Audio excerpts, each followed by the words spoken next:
अगली अगर बात करें तो वो मामला है JOAIT 817 का, और ये सिर्फ 817 का अब नहीं है, इसमें मुझे लगता है एक और पोस्ट कोड था 939, वो भी है, और जो बाकी जो पेपर लीक में फंस गया था वो तो नए सिरे से उसकी परीक्षा होगी।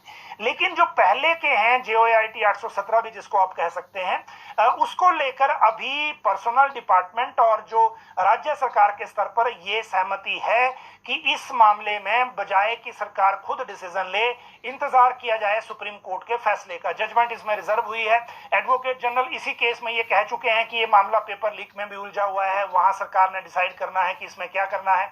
दूसरी तरफ जो मेरिट इसमें चैलेंज हुई है पिछली भर्तियों से कनेक्ट करके, तो वो एक अलग मैटर है, और इसीलिए राज्य सरकार प्रेजेंटली सिर्फ ये चाहती है कि सुप्रीम कोर्ट पहले डिसीजन दे दे, उस डिसीजन को हम देखें कि ये क्या है, फिर उसके बाद इसमें आगे डिसाइड करें कि आगे क्या करना है। अगर वहीं से मसला हल हो गया तो हो गया, और अगर नहीं हुआ तो फिर उसके बाद सरकार सोचेगी कि इसमें आगे किस तरफ को जाना है और किस तरफ को डिसीजन करना है। ये जो JOAIT 817 की बात थी। अब बात करते हैं कंडक्टर और लेक्चरर भर्ती का। पेंडिंग रिजल्ट का एक अलग मैटर है, और पेंडिंग रिजल्ट को लेकर जब कोई नई अपडेट होगी तो हम आपके साथ साझा करेंगे जरूर, लेकिन जब नहीं होगी तो उसमें जबरदस्ती अपडेट बनाने की बात है नहीं।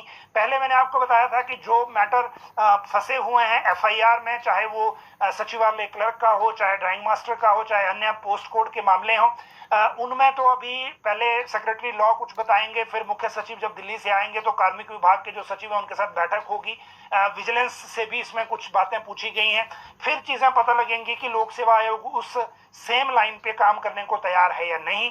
जो जांच में नहीं है उनमें से 3 पोस्ट कोड भेजे गए हैं, उसके लिए आयोग जो है वो ऑन जॉब है, और ये जो हमीरपुर से रिकॉर्ड लेना और उसके बाद डिक्लेयर करना उस प्रोसेस में है ही। 311 जो भर्तियां हैं उसमें होंगी, और उसके बाद फिर अगली लिस्ट जो है वो कार्मिक विभाग लोक सेवा आयोग को देगा, फिर वो अगली लिस्ट एक एक करके उन लिस्ट को लेते हुए रिजल्ट निकलेंगे। लेकिन जो दूसरी तरफ बात है वो है लोक सेवा आयोग में नई भर्तियों की, कि वो कब से, क्योंकि सारी चीजें एक तरह से रुक गई हैं पेपर लीक के मामले के बाद। और ये जो नई भर्तियां हैं इसमें देखिए, एक जो रिक्वेजिशन गई थी HRTC कंडक्टर की, उसमें एप्लीकेशंस हो गई हैं। उन्होंने कहा भी था कि 30-32 हजार के आसपास एप्लीकेशंस आ गई हैं, वो परीक्षा होगी।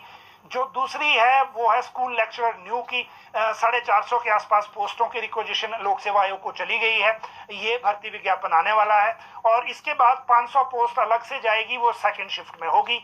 ये 2 चीजें इन भर्तियों को लेकर जिन्होंने तैयारी करनी है उस तरह से तैयारी करें, और ये क्योंकि मामला जल्दी आने वाला है, और बाकी मामले जैसे जैसे रिक्वेजिशन में जाएंगे वो आएंगे।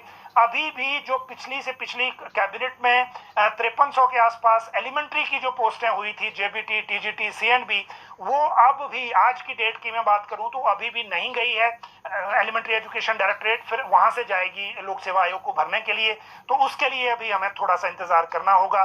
तो ये आपके सामने दूसरी बात है। इसके बाद बात करते हैं ओल्ड पेंशन की। देखिए, ओल्ड पेंशन को लागू